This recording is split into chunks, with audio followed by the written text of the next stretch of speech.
Good afternoon to you on this 20th day of January 2021.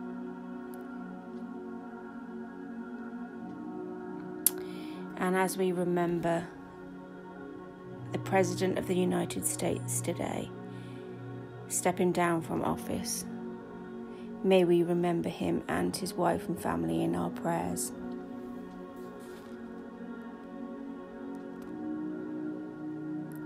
I'd like to share with you from the Passion Translation, and I'm going to begin in Matthew chapter 6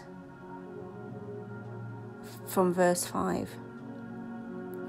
So whenever you pray, be sincere and not like the pretenders who love the attention they receive while praying before others in the meetings and on street corners. Believe me, they've already received in full their reward.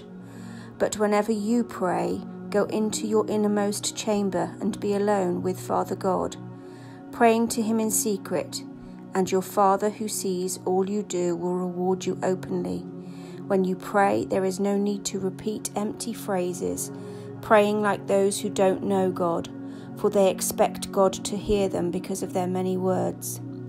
There is no need to imitate them, since your Father already knows what you need before you ask him.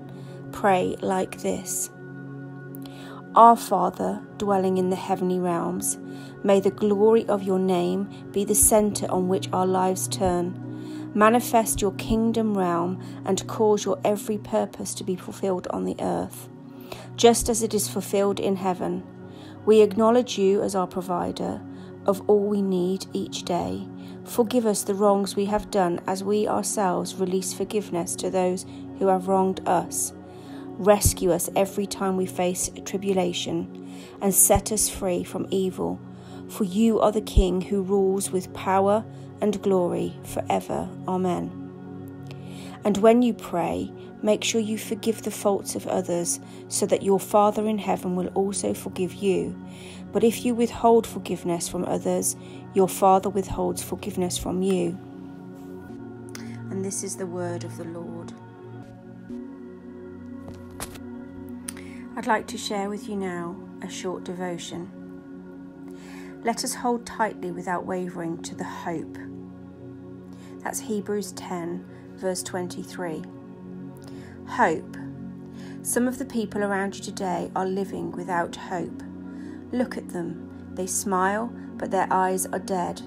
They talk, but the music has left their voice. They're like mannequins, all dressed up and nowhere to go, because they feel hopeless. But as a follower of Christ, you don't have to live that way. Let us hold tightly without wavering to the hope we affirm, for God can be trusted to keep his promise. Our hope isn't in luck, or like winning the lottery. No, it's confidence that God will do what he says he's going to do.